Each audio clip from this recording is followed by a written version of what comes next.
प्राचीन काल में उत्तर भारत में एक राजा राज्य करता था।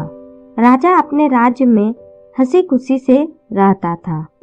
वह साल में 2 से 3 बार अपने राज्य में भ्रमण करने के लिए निकलता था कि मेरा राज्य कैसा चल रहा है देखने के लिए। एक दिन की बात है, राजा राज्य के भ्रमण के लिए निकला।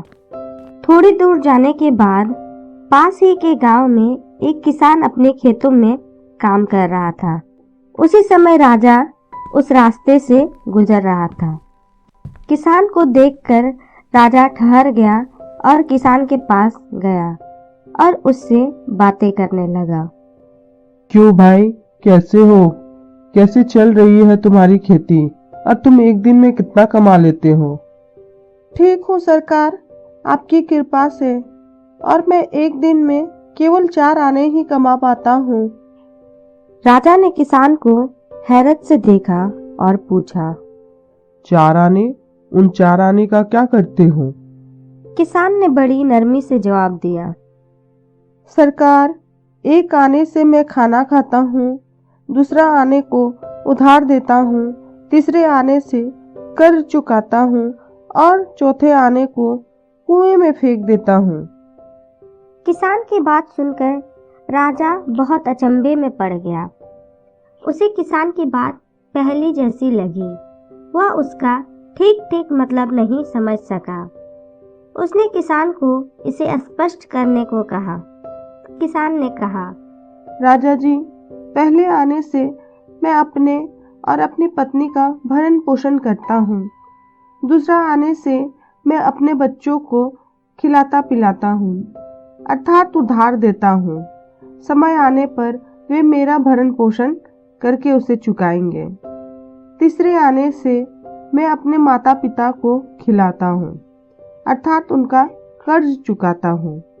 और चौथा आने से मैं अतिथि सत्कार और दान धर्म पर खर्च करता हूँ, अर्थात कुएं में डाल देता हूँ, जिसके लिए मैं कोई पुरस्कार या प्रतिफल की आशा नहीं करता। किसान का जवाब सुनकर राजा बहुत खुश हुआ और उसने किसान को अपना परिचय देते हुए कहा, जब तक तुम मेरा मुंह 100 बार नहीं देख लो, तब तक इस प्रश्न का जवाब किसी को भी नहीं बताना। राजा की बात को किसान कैसे इनकार कर सकता था, इसलिए उसने किसी को भी उत्तर नहीं बताने की प्रतिज्ञा ली और अपने काम में लग गया। दूसरे दिन जब राजा अपने दरबार में बैठा हुआ था, तो उसने सारे मंत्रियों से पूछा, आप सभी लोगों के लिए मेरे पास एक प्रश्न है जवाब देने के लिए। इस देश में एक किसान है जो 4 आने रोज कमाता है।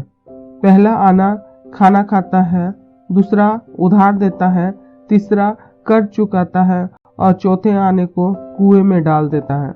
इसका मतलब क्या है? बेचारे सारे मंत्रियों ने बहुत माथा लगाया, किंतु किसी को भी कोई संतोषजनक उत्तर नहीं मिला। फिर मंत्रियों में से एक मंत्री ने पता लगाया कि कल राजा किस किस से मिले थे। थोड़ी जानकारी के बाद पता चला कि कल राजा किसी किसान से मिले थे।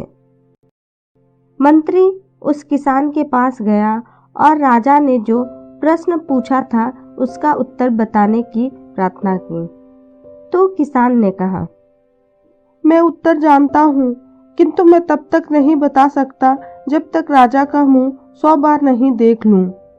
ऐसी प्रतिज्ञा खुद राजा जी ने मुझसे ली है। मंत्री बहुत तेज बुद्धि का था। उसने झट से अपनी जेब से 100 स्वर्ण मुद्राएं निकाली, जिन पर राजा का चित्र छपा हुआ था। मंत्री ने कहा, श्रीमान, ये देखिए, राजा का 100 बार मुंह। आपने राजा को वचन दिया था, तो ये देख लीजिए, 100 बार राजा का मुंह। इससे आपका वचन भी नहीं टूटेगा और मुझे उत्तर भी मिल जाएगा।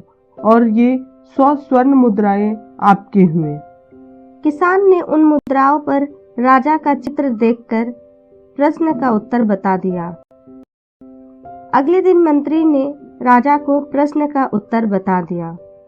राजा ने कहा, तुमने अवश्य ही उस किसान से उसका उत्तर पूछा है।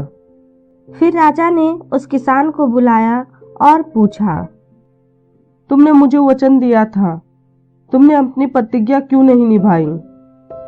महाराज, मंत्री जी को जवाब देने से पहले मैंने आपका चेहरा 100 बार देख लिया था, तभी मैंने उत्तर बताया।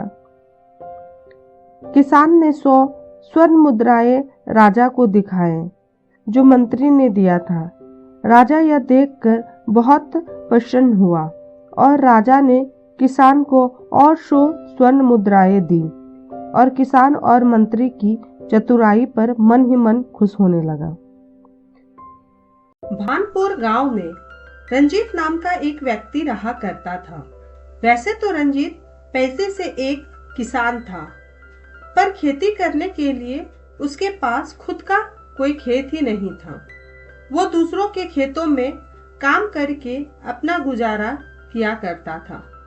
रंजीत दिन भर खेतों में बहुत ही लगन और मेहनत से काम किया करता था, पर उसको कभी भी उस हिसाब से पैसे नहीं मिलते थे।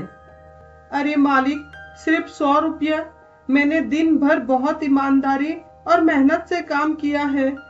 उतने काम का तो 500 रुपये बनता है, पर आप कम से कम 300 रुपये तो दे दो। मेरे घर में खाने का एक दाना भी नहीं है मालिक। अरे तो मैं क्या करूं? अपने घर का राशन दे दूं क्या तुम्हें? तुम जितने काम करते हो उतने पैसे देता हूं मैं तुम्हें। नहीं नहीं मालिक, मैं वैसा नहीं कर रहा हूँ। मैं बस थोड़े पैसे बढ़ा के मांग रहा हूँ, जिससे मेरे बीवी बच्चे भी खाना खा सके। अरे तो मैंने क्या तुम्हारे बीवी बच्चों का ठेका लेकर रखा है? जितने पैसे मिल रहे हैं उसी में खुश रहो, नहीं तो कल से काम पर आने की जरूरत नहीं है। रंजीत बेचारा दुखों का मारा कुछ ना कह सका और दुखी मन से घर को गया। घर जाकर रंजीत उदास होकर बैठ गया। क्या हुआ? आज भी सेठ ने 100 रुपये ही दिए? हाँ, मैंने पैसे बढ़ाने की बात कही तो काम से निकलने की बात करते हैं। अब मैं क्या करूं, कुछ समझ में नहीं आ रहा है। थोड़ी देर सोचने के बाद मालती कहती है, सुनो, तुम ऐसा क्यों नहीं करते हो कि खुद का कोई व्यापार शुरू कर लो। इससे हमें थोड़े ठीक से पैसे भी मिलेंगे और हमारे भविष्य में अच्छा भी रहेगा। कोई व्यापार कैसे कर सकता हूँ मैं? मेरे पास तो उतने पैसे ही नहीं है कि मैं कोई व्यापार कर सकूं। सुनो, मेरे पास कुछ रुपए हैं। मैं जो दूसरों के घरों में काम की थी उसी में से थोड़े पैसे बचाए हैं। ऐसा करो, उन पैसों से एक चाय का ठेला लगा लो। वैसे भी अभी ठंडी का मौसम है, सबको चाय अच्छी लगती है। तुम कह तो ठीक रही हो, कल ही मैं चाय का सारा सामान लेकर आता हूँ। अगले दिन होने पर रंजीत चाय का सारा सामान लिए एक चाय का ठेला लगा लिया और जोर जोर से आवाज लगाने लगा, चाय पी लो, चाय गर्मा गर्म, सर्दियों की जान चाय, रंजीत के हाथों की चाय। रंजीत की आवाज सुनकर लोग आने लगे। अरे भाई रंजीत, तुमने चाय का ठेला लगा लिया? हाँ भाई, बस आज से ही शुरू किया है। लो चाय पीकर मेरी बोनी करवा दो। अच्छा किया। ये बताओ कैसे दिए चाय? अरे भाई, बस 10 रुपये की है मेरी चाय। अच्छा तो एक कप चाय मुझे भी दे दो।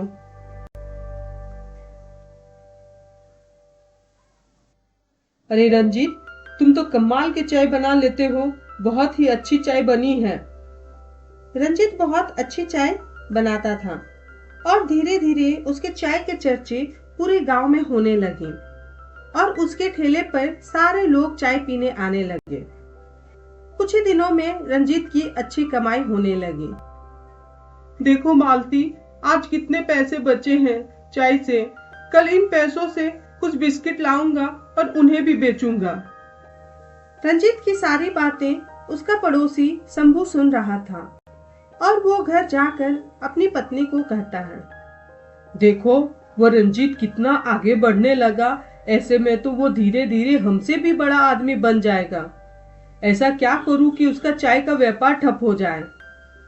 कुछ देर सोचने के बाद शंभू की बीवी कहती है, सुनो, तुम ऐसा करो कि कल उसके दूध में नमक मिला देना, जिससे उसका दूध खराब हो जाएगा और वो अच्छा चाय नहीं बना पाएगा। अगले दिन रंजीत अपना ठेला लगाता है और थोड़ी देर बाद शंभू भी वहां आ जाता है। क्यों भाई रंजीत, कैसे हो? कैसी चल रही है तुम्हारी चाय की टपरी? हाँ शंभू भाई, ईश्वर की कृपा से सब ठीक चल रहा है। ऐसे ही बातों बातों में शंभू ने दूध में नमक डाल दिया और घर को चला गया।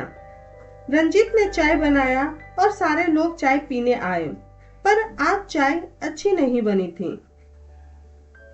अरे रंजीत, क्या हो गया तुम्हें? आज तुम कैसे चाय बनाए हो? बिल्कुल भी ठीक नहीं लग रही है। अरे भाई, क्या हो गया? जैसे रोज चाय बनाता हूँ वैसे ही आज बनाया है। क्या दिक्कत हो गई इसमें? रंजीत ने भी चाय पीकर देखी। चाय सच में बहुत खराब बनी थी, पर उसे समझ नहीं आ रहा था कि चाय में क्या गड़बड़ी हो गई।